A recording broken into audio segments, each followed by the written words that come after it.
Hello everyone and welcome to another StarCraft 2 commentary with EXO.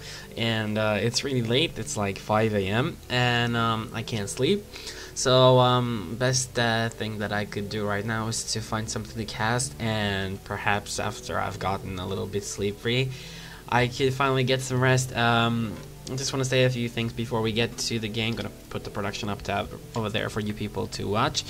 And I just wanted to say that thanks to everyone who's been watching these games. I've been posting now during Christmas, and the people who have subscribed, it's really the best thing you guys could have done for me. So thanks. That's as much of a Christmas present that you could give to me, and therefore I want to give back to you guys by offering you as many videos as I can, and as usual, high quality games. As you all know, I don't really cast games from unknown players, at least both sides being unknown players or anything like that. I usually go for high quality games with very high skilled players, usually tournament players that everybody knows. So yeah, that's really my style of doing things. And today I'm going to be bringing you a game between Tarson, who is I think many people do know Tarson by now. He's been in the Brood War scene as well, and he's from Poland actually, and he's going to be spawning as the red Terran at the 5 o'clock position, and over here at the 10 o'clock position we're going to have MTW Dimaga, so an Ukrainian spawning as the what color is this, like light blue, I guess, light blue Zerg. And therefore we're going to have a match on Jungle Basin, and here we have Dimaga opening with a 15 hatch into, let's see if it's going to be a 15 pool. Actually already 16 drones, there we go. So 15 hatch into 15 pool. And actually Jungle Basin is a map that does favor Zerg and doesn't favor Zerg at the same time, especially if you're playing Terran. So obviously the big advantage is that if you do want to go for a fast expand, you have this expansion over here that's very good to take. There are no rocks you have to destroy.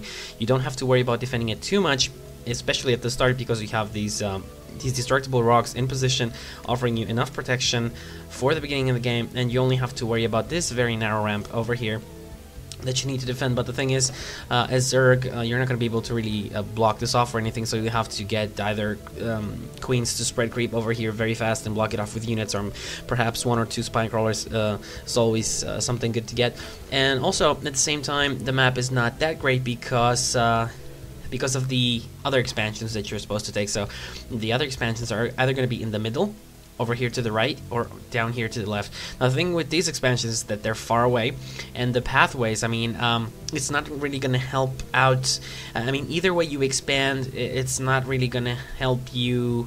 You're just going to go very far towards your opponent, and especially if you're playing Terran. I mean, we all know it's very important to link up bases with creep when you're playing Zerg, and yeah, it's pretty hard to do that when you have an expansion over here or over here. So and the thing is, when you're playing against Terran, you're gonna see Terrans actually favoring this expansion over here to be their third, and they place down a planetary fortress over here, which makes it very hard for you to take it down, and also offers them a pretty far up advantage point to assault your base from. Now it seems like Tarson is actually getting a starport right now, so it's a 1-1-1 opening. Barracks into factory into starport, and it looks like he's gonna try a push over here, and let's see how this does work out. Also a Helion making its way into Dimaga's base, but Dimaga does have 3 queens out and a lot of Zerglings. Thing is, he didn't expand his creep, so these queens are going to be quite slow, but if he does manage to get them over here to the ramp, he's going to be able to block it off for now using these 3 queens and some Zerglings.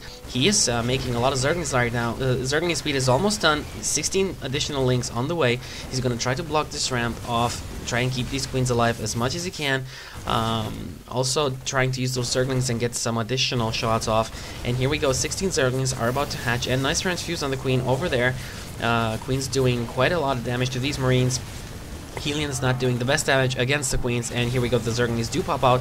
Zergling speed is done, and Dimaga manages to get rid of this annoying push. And I have to say that if you're Zerg and you manage to fast expand like this and defend a push like that from the Terran player, you're going to be in a great position. Did he lose? No, he still does have 2 queens, which is really great. He has both queens for both these hatcheries, which is going to offer him a lot of larva production, and he's going to have quite a significant income over there. We can see Tarson just placing his natural expansion down right now. So it's going to be quite some time until he gets that up.